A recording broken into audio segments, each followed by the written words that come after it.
Ma musique c'était nul. On a qu'à dire la vérité, c'était nul. Un gros travail qu'on doit faire aujourd'hui en tant qu'artiste, c'est apprendre à garder notre cœur quand on reçoit la gloire des hommes. Parce que ceux qui t'ont élevé aujourd'hui, c'est ceux qui peuvent t'enterrer demain. J'ai vécu un moment difficile, selon moi, mais pas selon Dieu. Mes ambitions étaient tellement devant que j'avais fait éteindre la voix de Dieu par rapport à ce qui veut dans la musique. Ce que je fais, c'est pour Dieu, focus. Que ça vienne pas, Jésus. Que j'ai pas, Jésus. Moi, si demain, il chante pas dans un stade, mais il chante pas dans des festivals, moi, ils m'en fous. Je suis un peu comme on dit chez nous, il m'en guèbe, mais...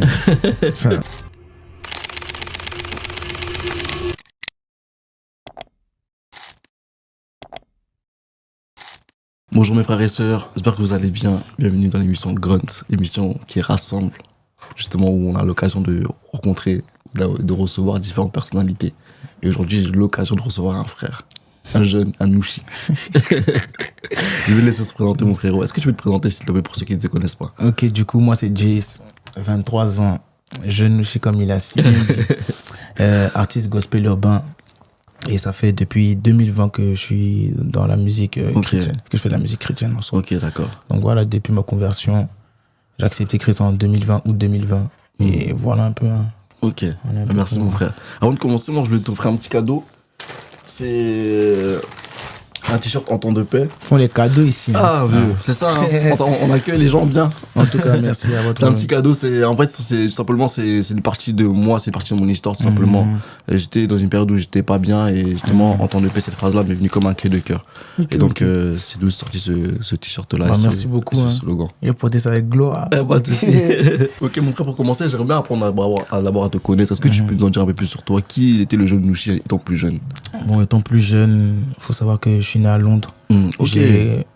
Contrairement aux gens qui pensent que je suis né à Abidjan, je suis pas né à Abidjan. Il est pas né au pays. Hein. Je suis pas né au pays. Je suis né à Londres. Ensuite, par la suite, je suis allé en Côte d'Ivoire, justement, là où j'ai grandi. Je fais la plupart de ma jeunesse là-bas, en soi. Après, je suis venu en France. Je suis revenu en France. Et voilà un peu. Moi, quel genre de personne j'étais en soi. J'étais pas un gars de cité et tout le reste. Hein. Peut-être je traînais avec certains, mais rien de plus. Moi, j'étais plus un gars, tout ce qui était animé, qui est dans sa chambre, qui dessine, des trucs comme ça. Moi, c'est vraiment un esprit créatif. Genre, je suis à la maison, je dessine et j'aime beaucoup jouer aux jeux vidéo. Je pense que même ceux qui me connaissent, ils savent par rapport aux références de manga un peu dans la maison et tout. Ce qui fait que, ouais, j'étais un peu ce genre de garçon. J'ai jamais eu de trucs en mode ouais, il était dans la cité, il vendait de la drogue, jamais. Même pas. J'étais un gars qui était un peu dans son coin, mais j'aimais aussi un peu parler avec les gens. Beaucoup agité, beaucoup sociable, qui aime bien discuter, faire rire les gens un peu à gauche à droite. Je pense que ça me poussait encore un peu aujourd'hui. Mais en tout cas, voilà un peu le genre de personne que j'étais avant. Ok, d'accord. Mais à quel moment tu es devenu jeune Nouchi? Il vient d'où ce nom, la jeune Nouchi? Ok, jeune Nouchi, bah déjà, c'est un état d'esprit pour moi. Hein. Jeune Nouchi, c'est un état d'esprit. En fait, si tu veux, en Côte d'Ivoire, il y a ce qu'on appelle les Nouchi. C'est ceux, il y a plusieurs définitions. Mais la définition que moi j'ai décidé de garder, c'est ceux qui se battent dans la vie. Qui se battent dans la vie. Et moi, aujourd'hui, je marche avec Christ, tu vois. Et je me dis que pour marcher avec Christ, il faut vraiment se battre. Genre, parce qu'il y a tout autour de toi qui veut t'empêcher de marcher avec Christ, mais toi tu décides de marcher à contre-courant. C'est-à-dire qu'il faut avoir la mentale, il faut avoir vraiment compter sur l'esprit de Dieu. Et moi c'est vraiment ça que j'essaie de refléter quand je dis jeune Nouchi. C'est pas juste parce que je viens d'Abidjan, non, c'est vraiment une mentale d'abord, une mentale de gars qui persévère malgré tout. Et je pense que c'est un peu aussi aligné à la pensée de Jésus, le fait de persévérer dans la vie chrétienne. Bah, j'ai essayé d'aligner les deux. Et voilà ce que ça donne. Hein. Ok, c'est mieux. On comprend mieux alors. Oui. Mais là, du coup, tu parles de crise, tout ça et tout. Mais toi, à quel moment, est-ce que d'abord, tu es né dans une famille chrétienne? Et si oui, ou sinon, dis-moi. Je suis né dans une famille chrétienne, oui, en soi. Pas forcément pratiquante de tous les côtés, mais je suis né dans une famille chrétienne. J'ai grandi avec tout ce qui est le fait d'aller à l'église. On te frappe pour aller à l'église. On t'oblige à aller à l'église. On est là, on te dit, ouais, si vous partez pas à l'église, vous jouez par la déesse, les trucs comme ça. Bon, tu vois, nous, on partait comme ça. Et du coup, c'est un peu ça. J'ai grandi un peu dans ça. Mais après, vu que quand j'ai commencé à vraiment grandir et que je suis venu en France et tout le reste, il y avait plus cet aspect de on te force pour aller à l'église, tu vois. Il y avait plus trop cet aspect de on te force pour aller à l'église. Donc ça veut dire que je faisais mes dimanches à la maison, je jouais à Fortnite, les trucs comme ça, tu vois, un peu. Mais ouais, sinon, j'ai grandi dans une famille chrétienne. Et voilà un peu. Hein. Ok, d'accord, pas de souci. Et du coup, est-ce que tu as un souvenir d'enfance qui t'a marqué, ou que ce soit bien ou mauvais, je sais pas. Est-ce que tu as un souvenir d'enfance là que tu peux me sortir? Souvenir d'enfance. Ouais. Souvenir d'enfance. Même à l'époque, là-bas au pays, même en Angleterre, dis-moi. Ouais. Non, un truc qui m'a marqué. Ouais. Ça, les gens, ils savent même pas. Je vais découvrir ça. En fait, tu vois, en Côte d'Ivoire, dans mon quartier, ça s'appelle la Rivera 3. Ok. Rivera 3. Et en fait, si tu veux, c'est plusieurs quartiers. Il y a des routes, en fait, qui se séparent. En gros, c'est comme des pavillons, etc. Ok, d'accord. Et nous, ce qu'on faisait quand on était petits, on mettait, tu vois, les briques de construction qu'on prend pour faire les bâtiments et tout, on plaçait ça au milieu de la route. On courait, on faisait des saltos et tout. Mais sauf que là, aujourd'hui, tu vois ça, tu dis, oh, quand tu vois le petit faire ça, il peut grave se blesser et tout. Mais nous, on s'en foutait à l'époque. Hein. On faisait que ça et tout. C'était vraiment des bons moments en soi, tu vois. Okay. C'est vraiment des bons moments. Et puis, voilà un petit souvenir marquant. Là, j'ai pas en tête parce que tu m'as pris de cours. Voilà. Donc, mais sinon, voilà un truc qui m'a marqué. Et puis, je me dis, en fait, aujourd'hui, je me dis, mais avec quel courage on faisait ça? Parce que si on se cassait le cou, là, bon, on va faire comment? Moi, c'est la foi qui vous guidait, sûrement. La foi, on savait même pas que c'était la foi. Mais du coup, t'as vu, on parle souvent du Congo comme étant aussi une référence musicale et tout, mais la Côte d'Ivoire aussi, vous êtes assez, comme musicalement, c'est fort aussi. Ouais. Toi, c'est quoi ton premier contact avec la musique? Comment la musique, justement, t'a environné? À quel moment tu je vois. commences à rentrer dedans, quoi? Moi, la musique, bon, à la maison, c'est vrai que ça jouait beaucoup de musique. Beaucoup de musique ivoirienne, parce que je suis ivoirien, du coup, beaucoup de musique. Même quand j'étais à Londres et tout, ça jouait des Magic System, des trucs comme ça. Et il faut savoir que, moi, quand je suis arrivé un peu au primaire et tout, il y avait des gens, déjà, ils avaient des téléphones. Ça veut dire que moi, bon, j'avais pas de téléphone, tout ça. Ouais. Ils faisaient écouter des sons et tout. Et c'était toujours des sons ivoiriens découpés, décalés. Moi, il faut savoir que j'écoutais pas de rap avant. Okay. Moi, c'était que du coupé décalé. Donc, tu fais ton entrée avec le coupé décalé dans la musique? Que ça. Okay, je n'écoutais pas de rap parce que pour moi, le rap, c'est que pour les Français. Genre, tu vois. Okay. Nous, on est chez nous, on a notre truc. Ça veut dire qu'on écoute local, tu vois. Okay. Donc, moi, j'écoutais vraiment que le coupé décalé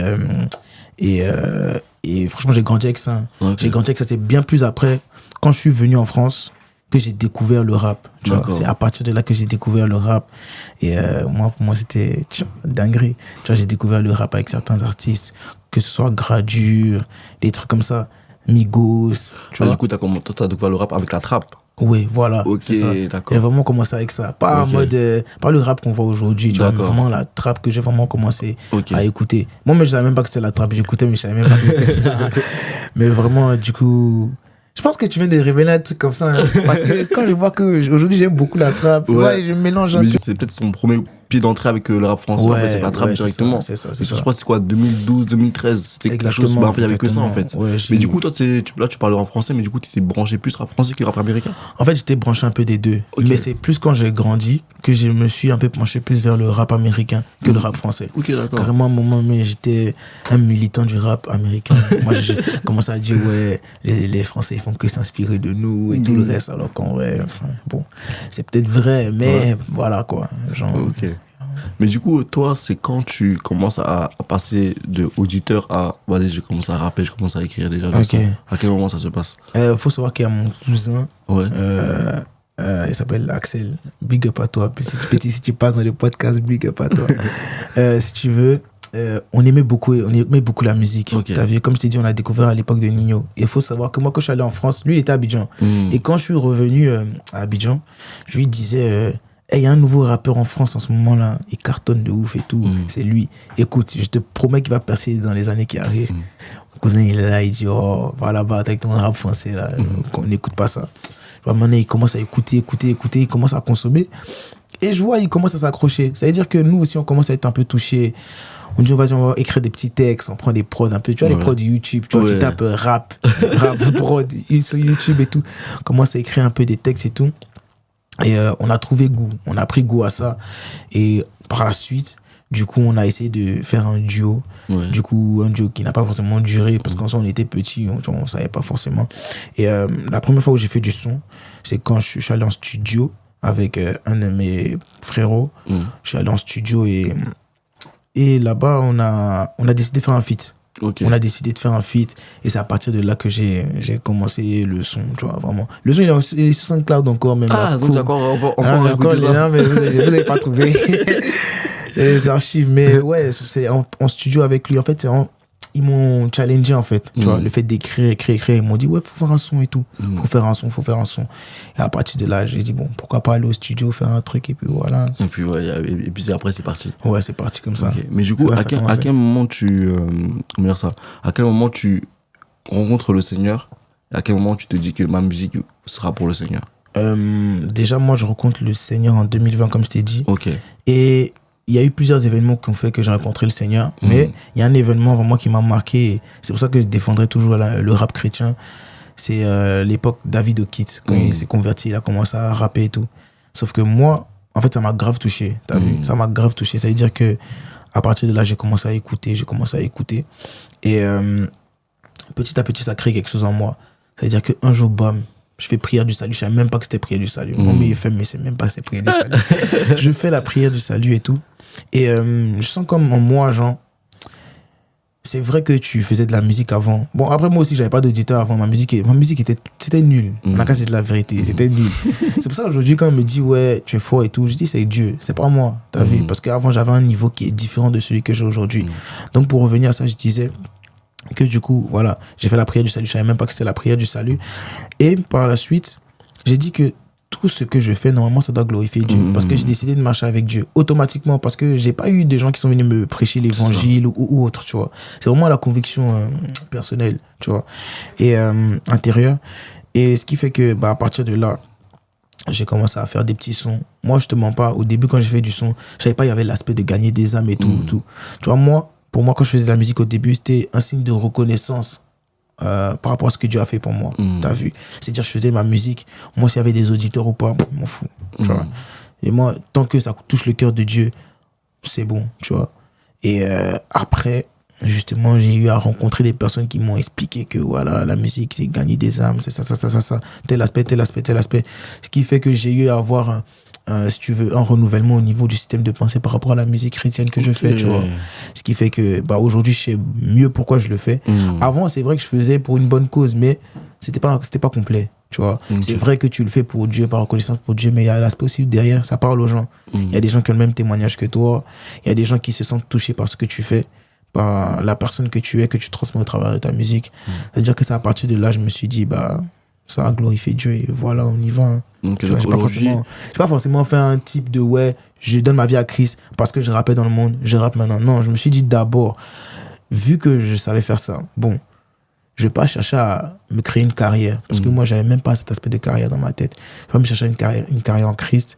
Je vais juste faire un truc que je savais faire, mais maintenant pour la gloire de Dieu. T'as vu? C'est vraiment cet aspect-là. Ok, et est-ce qu'aujourd'hui, tu as cette notion de carrière ou pas? Non, franchement, j'ai plus cette notion de carrière. Pourquoi? Parce que le disciple est trop en avant. Chef, vous levez là, on veut bousiller le cerveau. Dans le sens où, bousiller le cerveau dans le bien, il ne faut pas penser qu'on est en train de me mélanger, non. Dans le sens où on nous apprend vraiment à faire les choses pour Christ, par amour pour Christ d'abord. C'est-à-dire que si je fais les choses pour Dieu, pourquoi je vais avoir ma carrière? Tu vois? Si je dis que c'est pour lui, pourquoi je vais avoir ma carrière? Si je dis que je fais ça pour sauver les âmes, pourquoi je veux m'approprier le truc?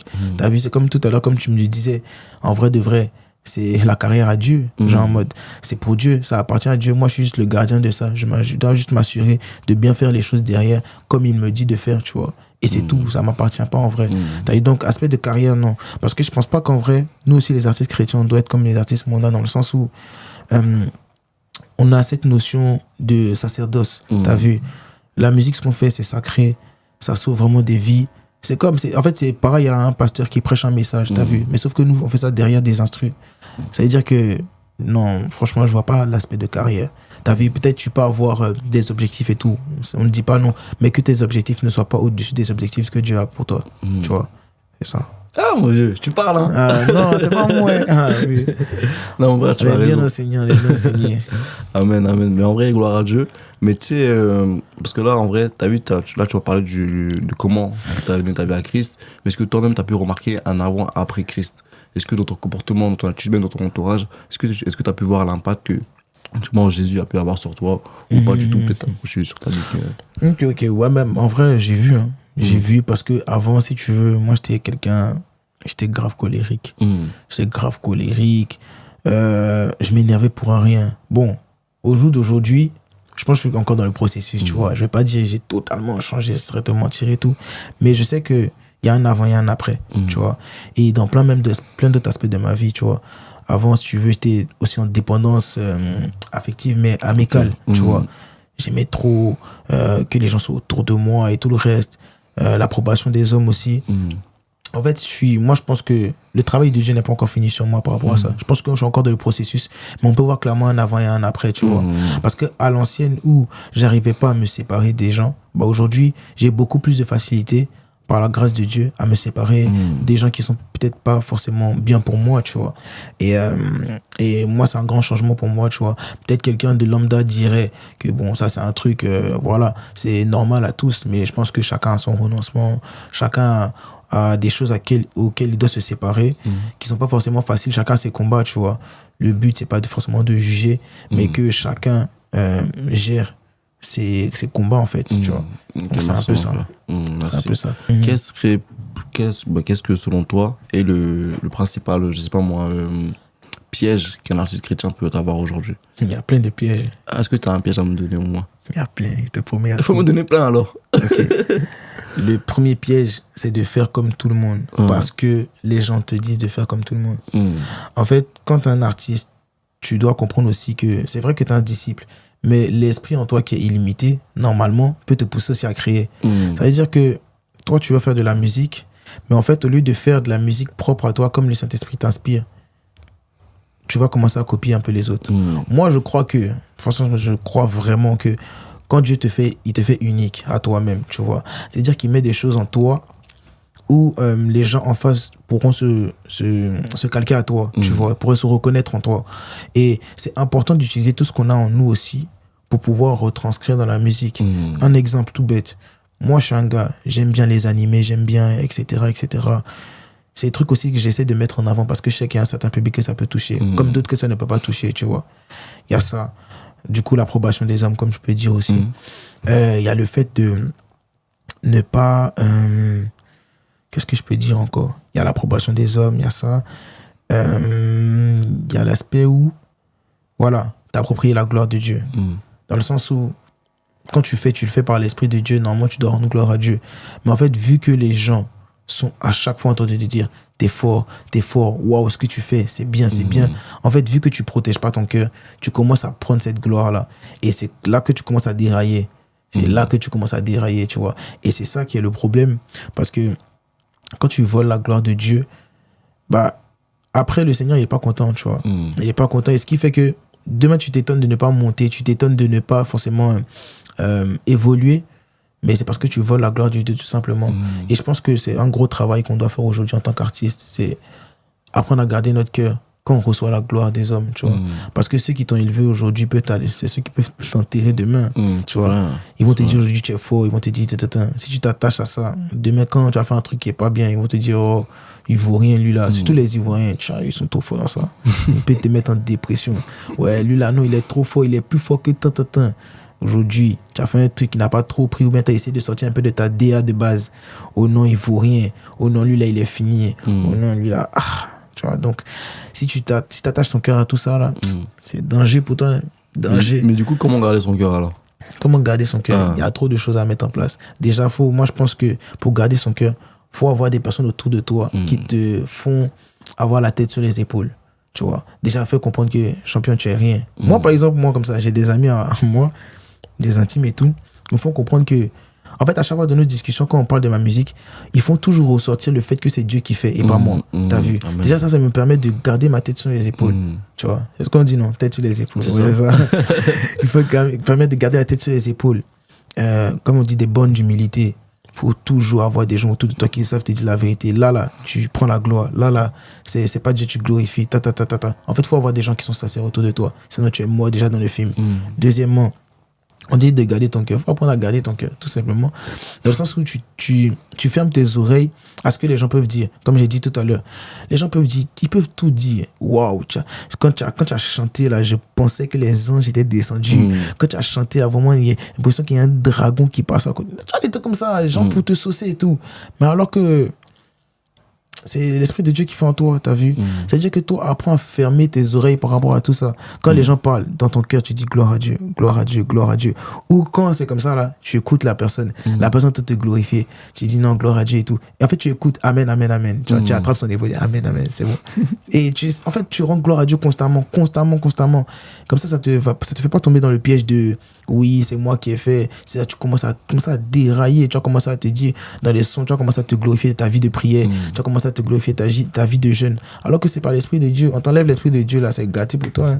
Ah, tu vois. Donc, bon, c'est un peu ça, franchement. Il y a plein de trucs à dire, tu vois. Sur l'instantané, comme ça, il ne peut pas te donner. Parce qu'il y a vraiment des trucs à dire. Et je pense qu'il y a des choses que tu apprends aussi en vivant certaines choses. Tu as vu. Tu apprends aussi à protéger ton cœur quand tu es exposé à des situations qui te poussent et qui doivent t'amener à protéger ton cœur. Tu vois, maintenant, c'est propre à chacun aussi. Je pense qu'il y a certains trucs, c'est propre à chacun. Okay, merci, mon frère. J'espère que vous avez entendu. Vraiment, ce qu'il dit là, c'est très Ouvrez les profond. oreilles. Donc, en tout cas. Est-ce que tu as connu un moment compliqué dans la musique? Est-ce que tu as eu une période où ça n'allait pas du tout et tu as même pensé à arrêter? Tout à l'heure, on discutait un peu de ça et tout, mais je voulais que tu puisses un peu développer aussi. Ouais, j'ai vécu un moment difficile, selon moi, mais pas selon Dieu. Et t'expliquer pourquoi. Dans le sens où mes ambitions étaient tellement devant que j'avais fait éteindre la voix de Dieu par rapport à ce qu'il veut dans la musique. Dans le sens où, à un moment, j'étais dans la musique et tout, et je voulais tout simplement évoluer. Parce que je voyais autour de moi, les gens, ils évoluaient, ils faisaient des clips, ils faisaient des trucs. Et je me disais, mais Seigneur, moi, franchement, j'ai des choses différentes. En fait, c'est là que l'orgueil commence à rentrer. Je suis différent, je comprends pas pourquoi moi, ma musique ne marche pas aujourd'hui, et je fais si, tu vois ça. En fait, tu commences à justifier des choses. En fait, alors que tu n'es pas en accord. Tu vois, t'es pas en accord avec Dieu. Dans le sens où c'est pas sa volonté que tu veux en vrai de vrai. Tu as tes ambitions, tu as tes projets. Et toi, tu veux que ça se réalise. Alors que tu veux mettre juste le nom de Dieu derrière, tu vois. Et je pense que j'ai une mini période où les mauvaises pensées m'ont assailli. Tu vois, je pense pas que ça venait de moi directement, mais je pense que j'ai accepté des mauvaises pensées qui voulaient me dire que mon gars, t'es trop fort. Ils reconnaissent pas, tu vois, ce genre de discours là, ils vont voir la lumière plus tard et tout. Moi je pense qu'il y en a qui doivent voir la lumière plus tard, tu vois. Il y a des gens qui doivent croire en toi en voyant tes fruits, tu vois. Et je pense que c'est un peu ça, franchement, le fait où j'avais pas mis la volonté de Dieu devant, ce qui fait que j'étais pas forcément heureux. Mais si t'as la volonté de Dieu devant, peu importe, tu peux faire une vue, je te promets. En fait, c'est même pas pour faire genre, parce que les gens, quand on fait ces gens des discours là, ils pensent que genre, on veut trouver le spirituel. Mais il te prouver quoi là. Quand je prie, est-ce que les anges viennent à côté de moi? Ou est-ce que toi tu les vois? Tu les vois pas. Ça veut dire qu'en vrai de vrai, il faut vraiment poursuivre l'objectif de Dieu pour ne pas être blasé et tout. Après, c'est vrai que tu as des mauvaises pensées qui peuvent t'assailler. On va te dire que ouais, tu vois là, mais c'est à toi de rejeter ça en fait. Tu vois. C'est vraiment à toi de rejeter ça. Et ouais, j'ai vécu un moment difficile, mais je me suis relevé avec les bonnes motivations quand j'ai su me repositionner et comprendre que ce que je fais c'est pour Dieu, focus, que ça vienne pas Jésus, tu vois, que j'ai pas Jésus. Moi si demain il chante pas dans un stade, mais il chante pas dans des festivals, moi je m'en fous. Je suis tellement mort à ça, par la grâce de Dieu, je suis vraiment mort à ça et je pense que je dois grandir encore dans ça, mais il m'en fout. Genre, comme on dit chez nous, il m'en guèbe. Vrai. Mais du coup, est-ce que tu vois une différence entre le toi d'aujourd'hui là et le toi qui a commencé la musique chrétienne? Ouais, mal.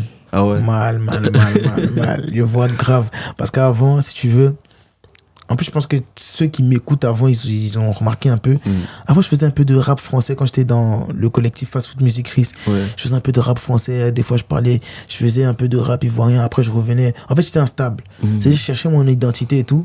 Mais dans chercher ton identité, c'est là aussi tu veux commencer à montrer que t'es quelqu'un ou bien t'es polyvalent et tout. Alors que pas du tout, genre. Tu vois, faut juste te concentrer sur ce que tu sais faire. Et ça va le faire, genre. Tu vois. Non, et faire confiance à Dieu. Faire confiance à Dieu. En fait, quand t'es unique en ton genre, faut pas te dénaturer, t'as vu. Si t'es comme ça, t'es comme ça. Dieu t'a fait comme ça, c'est tout. Genre, cherche pas à être quelqu'un que tu n'es pas ou cherche pas à être quelqu'un d'autre. Tu vois, t'es comme ça, et c'est fini, genre. Tu vois, accepte et laisse Dieu faire le travail, en fait. C'est quand on veut faire le travail qu'on voit pas les fruits. Tu vois, mais quand Dieu fait le travail, on voit les fruits. Amen. Tu vois. Est-ce que si une personne ne te connaît pas, quel son tu devrais écouter de toi? Au jour d'aujourd'hui, Young Nushi. Ouais, pourquoi ce son? Young Nushi, parce que dedans, je parle un peu aussi du fait que faut vraiment chercher à être toi-même. Quand je dis toi-même, c'est en Christ. Hein. Toi-même et laisser Dieu faire les choses, tu vois. Dans le sens où, moi, Young Nushi, c'est un son vraiment où je me suis dit, à partir de là, ok, j'ai trouvé mon créneau, j'ai trouvé mon identité. Je vois les fruits que ça porte quand je fais ce type de son. Je vois en fait le retour que les gens ont, comment ils sont fortifiés par rapport à ça. Je sais que Dieu veut que je continue dans cette lignée-là, tu vois. Et je pense que c'est un son vraiment qui me révèle, si je peux dire comme ça, tu vois. Quand je dis révèle en tant qu'artiste, tu vois, pas mais qui me révèle et qui fait que la personne peut capter directement quel style de musique que je fais, même au niveau des lyrics, tu vois. Moi, je suis beaucoup au niveau des lyrics, je m'inspire beaucoup des enseignements, tu vois. Il y a grave, si tu écoutes, par exemple, les enseignements de mon église locale, tu peux capter quel son j'ai utilisé, enfin, quel enseignement j'ai utilisé pour faire quel son, genre, tu vois. Ok, d'accord. Il y a, par exemple, je donne un exemple, dans mon projet Nushi Trap City, il y a le son Young Nushi 2, c'est tiré d'un enseignement qui s'appelle le vrai évangile versus le faux évangile, tu vois. Et en fait, moi, c'est comme ça. C'est ça ma source d'inspiration, genre. Tu vois, j'ai compris ma ligne directive, ce que Dieu attendait de moi par rapport à ça. C'est-à-dire que même par rapport à ça, tu n'envies pas les gens autour de toi. T'as vu, tu peux voir des gens évoluer de ouf par rapport à ça, mais toi, ton cœur n'est pas en mode, n'est pas craintif de te dire que, ouais, tu vas jamais arriver à ce niveau. Bon. Tu dis que tu fais ce que Dieu te dit de faire, et si tu fais ce que Dieu te dit de faire, forcément ça t'apporte du fruit. C'est vrai. Et j'ai vu, et moi-même ça m'a choqué, ça m'a grave choqué. Le résultat, les retours et tout. Moi je fais beaucoup attention aux retours, pas forcément au nombre de vues, mais les retours. Tu vois, un jour il y a un père spirituel qui a dit une phrase, il a dit on se consacre pour des témoignages, tu vois. Et ça veut dire que quand tu te consacres, tu fais de la musique, et que par-dessus tu reçois les témoignages, bah en vrai de vrai, t'as réussi l'objectif en fait, tu vois. T'as atteint l'objectif, et ça devant Dieu c'est plus une victoire que 1 million de vues, tu vois. Des gens peuvent faire 50 000 vues, ils ont un très bon cœur et ils sont grave investis. Et même, petite parenthèse, les gens négligent que ce soit des 1000 vues, des trucs comme ça, mais si on met 1000 personnes devant toi, tu peux gérer. C'est beaucoup, hein. C'est beaucoup, même 300 personnes, c'est trop compliqué, tu vois. Ça veut dire que même, j'aime pas appeler ça forcément même les faibles commencements, tu vois, parce que c'est un commencement. En fait, c'est comme ça que ça commence. T'es obligé de commencer petit pour aller quelque part, tu vois. C'est-à-dire que faut vraiment considérer tout ce que Dieu nous donne, tu vois. Si Dieu nous permet de faire 300, permet de faire 500, mais faut pas être focus sur ça. C'est pas ça le plus important. Le plus important, c'est qu'est-ce que ça a produit dans la vie des gens, qu'est-ce que ça a apporté, tu vois. Parce que nous, les artistes chrétiens et tout, qui faisons de la musique, moi, je nous vois comme des mini-pasteurs en soi, tu vois, dans le sens qu'ils transmettent un message, des mini-évangélistes qui transmettent un message, mais juste il y a une instru derrière, tu vois. Et ce que la personne a écouté, qu'est-ce que ça a produit en elle, qu'est-ce que ça a changé, qu'est-ce que ça a apporté à sa vie, est-ce que ça l'a aidé, tu vois, est-ce que ça l'a fortifié. C'est vraiment le plus important. Et surtout que la musique, à travers la musique, tu peux, en fait, genre, tu peux faire pleurer quelqu'un avec la musique. Tu peux aussi mettre quelqu'un en colère, tu mets quelqu'un dans un mood, tu vois. Donc il y a vraiment un impact aussi spirituel, vraiment. C'est vraiment plus spirituel qu'on pense. C'est ça, vraiment. C'est quoi ton message principal que tu veux faire passer à travers tes sons? Moi, franchement, mon message principal, c'est le renoncement. Ok. Donc quand on écoute tes sons, c'est beaucoup ça qu'on entend, qui revient beaucoup. Renoncement, parce que c'est l'histoire de ma vie déjà, dans le sens où je dis pas ça parce que j'ai renoncé à des choses et tout, mais parce que j'ai eu du mal à renoncer à certaines choses, tu vois. J'ai eu du mal à renoncer à des choses. Et ce qui fait que aujourd'hui, c'est un peu comme un fardeau de transmettre ça, tu vois. Et ça me fortifie moi-même. Parce que quand on pense que les gens, quand ils chantent ça, ils sont arrivés dedans. Non, pas du tout. Nous, on est en train d'apprendre, tu vois. On est en train d'apprendre. Et il y a l'aspect aussi du disciple-là. Parce que c'est vraiment la vie du disciple-là qui a changé ma vie, genre, tu vois. Parce que tu peux dire avoir accepté Christ. Et tu vois une différence entre celui qui a accepté Christ et celui qui a accepté Christ et qui est enseigné, tu vois. Et moi, je fais partie de la classe de ceux qui sont enseignés par la grâce de Dieu. Ce qui fait que ça a apporté tellement de trucs dans ma vie, ça a tellement apporté un changement.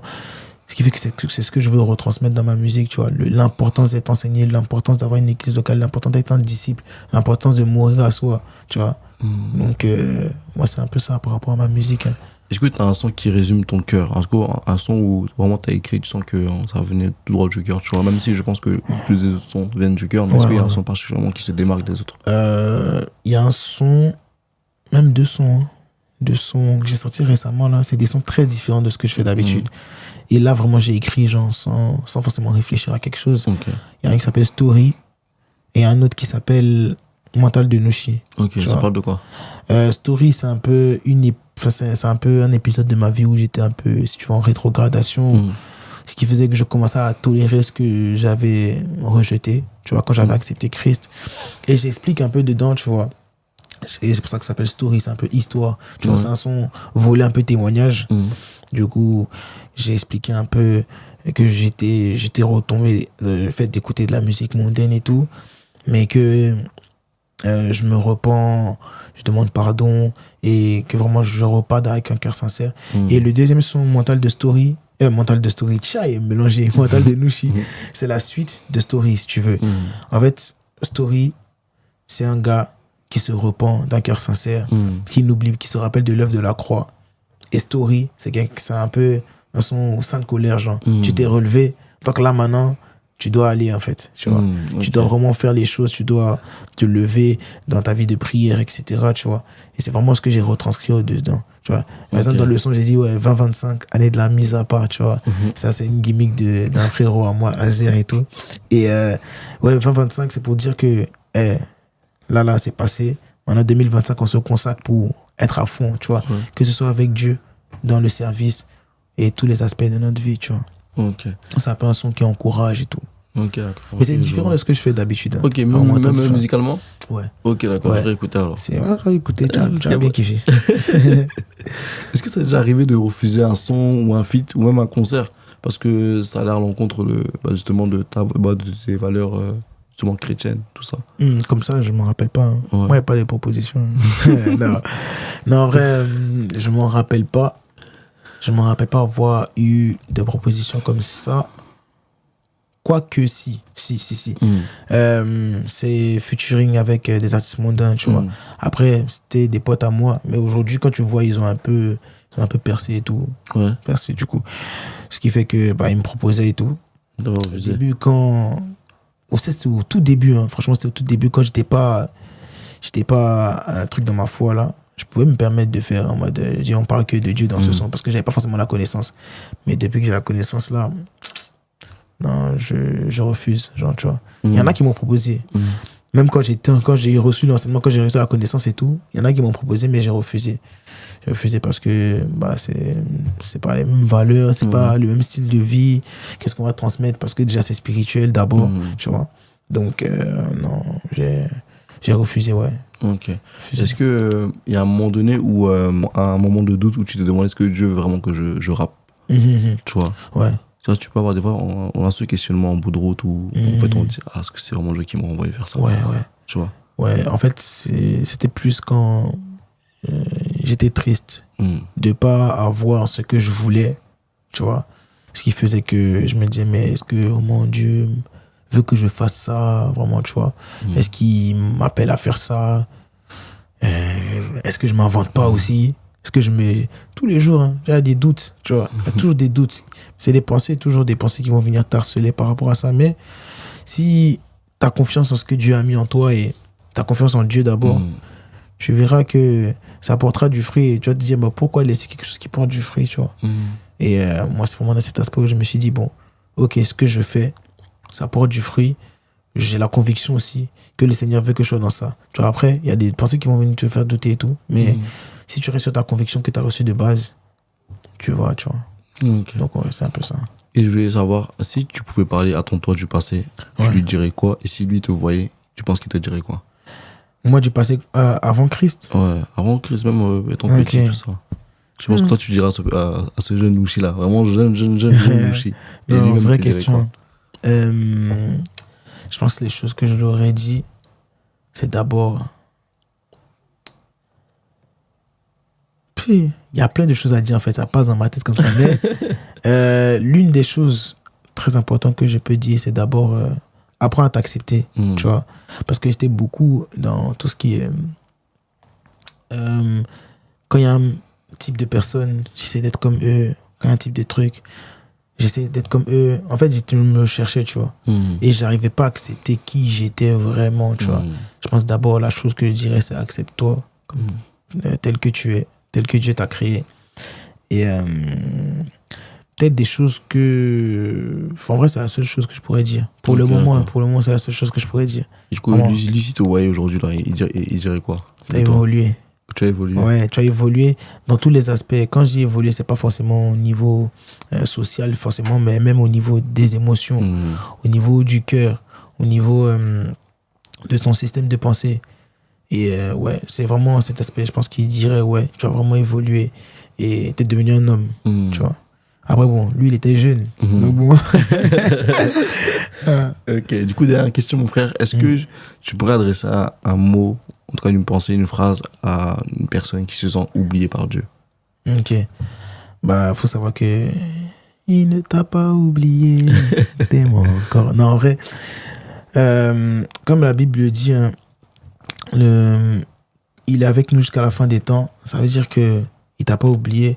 C'est pas les circonstances qui font que Dieu il est pas là. T'as bien m'asseoir même pour te parler. Attends, je peux prendre mon micro. Dieu il est là pour toi. Faut comprendre que c'est pas parce qu'il y a des épreuves, c'est pas parce qu'il y a des montagnes, c'est pas parce qu'il y a des choses que Dieu il est pas là. Dans le sens où d'habitude quand on pense que Dieu il est pas là, c'est parce que justement on fait pas attention. Tu vois, on fait pas attention. En fait, quand on est éloigné de Dieu, on n'arrive plus à forcément discerner sa voix, discerner comment il est. Parce que c'est comme si tu t'éloignais d'une personne. La personne évolue, tu vois. Et toi, tu sais pas comment la personne elle devient au fur et à mesure. Et vraiment, c'est cet aspect-là où n'oublie pas que il est là, en fait. Il est omniprésent, omnipotent, omniscient. On peut tout dire de lui, tu vois. Mais sache qu'il t'aime encore. Et si c'est donné à la croix, c'est pas pour que tu sois oublié à cause d'une situation ou juste parce que tu as péché. C'est vraiment pas ça. Et il faut savoir que son amour pour toi, il ne changera jamais. Il ne change pas. Ça ne va jamais changer. Il ne sait même pas, il peut te dire ça en quelle langue. Mais il faut savoir que Dieu t'attend. Si tu t'es éloigné de lui, tu peux revenir à lui encore. Combien de fois moi je me suis éloigné de Dieu et combien de fois je suis revenu à lui. Après, c'est pas un appel aussi à t'éloigner tout le temps. Parce que voilà, c'est pas une ex toxique. Mais il faut comprendre que, en fait, peu importe si tu es parti ou autre, bah Dieu, il a toujours été là, il est toujours là, il t'attend, bras ouverts. À toi de vraiment prendre la décision de rester avec lui. Parce que c'est ça aujourd'hui, le problème. En fait, on vient vers Dieu pour des choses qu'il peut nous donner, etc. Mais on ne vient pas pour ce qu'il est, tu vois. On vient pour sa main, mais on ne vient pas pour sa face. Et je pense qu'on doit plus vraiment chercher à venir voir Dieu pour ce qu'il est et pas pour ce qu'il donne, tu vois. Et je pense que ça changerait beaucoup de choses dans la vie de beaucoup de gens. Parce qu'on nous a tous, enfin pas tous, beaucoup de gens, on leur a prêché un évangile de oui, viens à Jésus, tu seras béni et tout. Mais alors que c'est pas ça l'évangile. L'évangile, c'est viens à Jésus et tu seras sauvé. Et même si tu as Jésus, il est là. Si tu n'as pas, Jésus, il est là. Et il ne faut pas aussi écouter les voix extérieures dans le sens où les gens peuvent te faire croire que ouais, parce que tu n'as pas ça, tu n'as pas si, Jésus, il n'est pas avec toi, c'est faux. À quel moment Jésus il t'a dit qu'il allait te donner ça et qu'il t'a dit que parce que tu as ça il est avec toi, parce que tu as ça parce que tu as pas ça il est pas avec toi, jamais, tu vois. Il a dit qu'il est là jusqu'à la fin des jours. Donc maintenant à toi de croire en ça et de t'efforcer de venir avec lui, de marcher avec lui et de prendre une réelle décision, tu vois, parce que tout part d'une décision. C'est pas je viens comme ça et puis je dis marche avec Dieu et puis après je pars, après je viens. Non, c'est une décision, tu décides de rester. C'est comme dans une relation amoureuse. Il y a une de mes soeurs qui quand à chaque fois elle prêche, elle donne des exemples et tout, elle compare toujours la relation amoureuse avec la relation avec Dieu, dans le sens où c'est normal. Quand tu décides de marcher avec quelqu'un, quand tu décides de te mettre avec quelqu'un, c'est pour aller vers un but, c'est pour rester avec la personne. C'est pas en gros tu vas, tu viens, tu vas, tu viens. C'est la même chose avec Dieu. Quand tu décides de venir vers Dieu, tu décides de rester avec lui. Même si c'est Dieu, c'est compliqué pour tout le monde, c'est chaud partout comme on dit. Mais le plus important, c'est de persévérer et de s'accrocher au Seigneur. Avec plein d'outils qu'il a donnés aujourd'hui, la communion fraternelle, l'église locale, qui est un lieu de restauration. Et voilà, le Seigneur, il t'aime encore et il t'a jamais abandonné. Peut-être tu penses qu'il t'a abandonné, mais t'as pas abandonné. Voilà un peu. En tout cas, merci beaucoup, mon frère. Déjà, merci d'avoir répondu à l'appel et à cette invitation. Merci en tout cas, vraiment, mon frère, je sens que t'as vraiment un cœur qui aime le Seigneur. Amen, amen. Tu vois. Et ce que tu fais vraiment, je sais que ça touche beaucoup de personnes. Et même ton message que tu délivres à travers ta musique impacte aussi. Peut-être que tu ne le vois pas ou tu ne le ressens pas, mais je pense qu'il y a beaucoup de personnes qui sont venues à Dieu à travers à travers l'œuvre de Dieu dans ta vie, tu vois. Donc vraiment, je tiens vraiment à remercier le Seigneur pour toi, pour ta vie. Merci à toi. Vraiment que Dieu rajoute encore. Merci pour l'honneur, merci pour l'invitation, merci pour tout. Pas de soucis, mon frère. En tout cas, mes frères et sœurs, vraiment, soyez abondamment bénis. J'espère que ce petit échange avec mon frère a pu vraiment vous aider. Donc vraiment, allez le suivre partout sur les réseaux sociaux, écouter la musique aussi, parce que ce qu'il fait, c'est du bon son. Jess, la jeune machine. C'est ça, allez écouter. On va mettre. Il y a un projet qui arrive. Non, entendu, non. Petit indice. Quand je suis en mode Benten, là, ça veut dire que je suis en train de choisir le projet qui va venir. Donc voilà un peu. En tout cas, merci à toi. Merci pour le petit cadeau. Non, je pense qu'il avait oublié. Non, c'est là. C'est avec le cœur qu'on fait ça. Merci. Ok, en tout cas, merci à vous aussi. Merci aussi pour les 1K sur la chaîne. Ça fait 2 mois seulement que la chaîne a été lancée. Et vraiment, c'est de la grâce de Dieu, tout simplement. Venez. Donc, c'est pas fini. Voilà. Toucher les 10K. À très bientôt. Bientôt le drop aussi des vêtements. Donc, restez branchés. Amen. Voilà, merci. Tchuss.